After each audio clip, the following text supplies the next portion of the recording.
আসসালামু আলাইকুম। এখন হচ্ছে আমরা গুঠাইল বাজার চৌরাস্তাতে এখন আমরা দেখবো হচ্ছে গুঠাইল চৌরাস্তার থেকে গুঠাইল নৌকা ঘাট, যেটা মেন নৌকা ঘাট, ওই জায়গায় যেতে কত টাকা ভাড়া লাগে।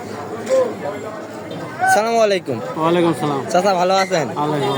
আচ্ছা চাচা, এখান থেকে হচ্ছে গুঠাইল চৌরাস্তা থেকে গুঠাইল নৌকা ঘাটিতে যেতে ভাড়া কত? 30 টাকা। 30 টাকা। একটু কম রাখা যায় না? না, 30 টাকা গেলে ছ। আচ্ছা যাই হোক কাকা, আমরা তো হচ্ছে ভিডিও করতেছি, আপনি 20 টাকা রাখেন, চলেন। 20 টাকা দিলে ছ নেন, চলেন। আচ্ছা আমরা এখন চাচা 20 টাকা দিয়ে যাবেন তো?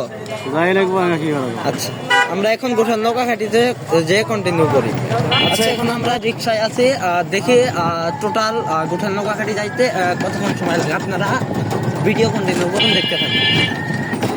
আচ্ছা আমরা প্রায় হচ্ছে নৌকা ঘাটির কাছাকাছি, প্রায় ওই যে আপনার সামনে যে দেখতে পাচ্ছেন ওইটাই হচ্ছে নদী আর কি, যমুনা নদী। এখন আমরা মেন ঘাট যেটা, এখান থেকে আরো প্রায় 5 থেকে 7 মিনিটের মতো লাগবে। আমরা ওখানে যে কন্টিনিউ করি। আচ্ছা আমরা এখন হচ্ছে নৌকা ঘাটির একদম কাছাকাছি চলে এসেছি আর কি, যেটা আঞ্চলিক ভাষায় বলে। আমরা নৌকা ঘাটিতে এক কথা এসে পড়েছি। আমরা সামনে যে রিক্সা খারাপ হলো, রিক্সাওয়ালা কাকাকে ভাড়া দিয়ে কিছু কথা বলি। এ হচ্ছে আমাদের গুঠাইল নৌকা ঘাটি। আগে তো ছিল আপনার গত ভিডিওতে দেখছিলেন।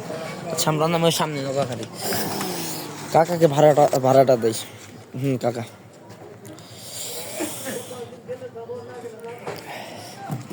এখানে আসতে টোটাল আপনার 10 মিনিট লাগবে। অটোতে হচ্ছে আপনার ভাড়া রাখবে হচ্ছে 10 টাকা, আর এবং কি আপনারা যদি রিক্সাতে আসেন তাইলে ভাড়া নেবে 20 টাকা। এই আজকের ভিডিও। সবাই ভালো থাকবেন। সালামু আলাইকুম।